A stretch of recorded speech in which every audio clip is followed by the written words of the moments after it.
Hey there, it's Megan with WTI, and if you feel a little scared about creating a winged eyeliner look, well, I really think you should try out these amazing gel eyeliners from Lithe Beauty.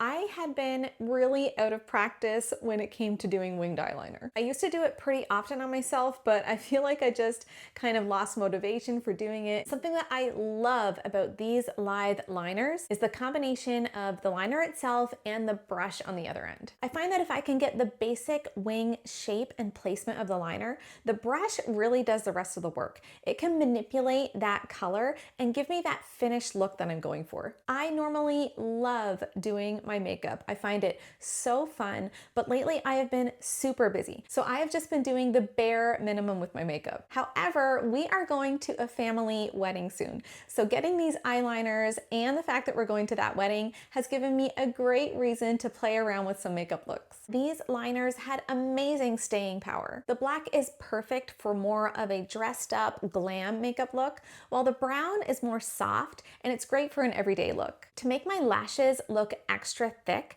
the black was great for lining just my upper waterline. This technique on the base of my curled lashes really made my eyes pop, and I didn't have any transfer of the black liner to the bottom of my eyes at all. These gel eyeliners from Lithe Beauty have made it so much easier and just a pleasure for me to try out some new looks on my eyes. And I can't wait to try out some more. But that's just my point of view.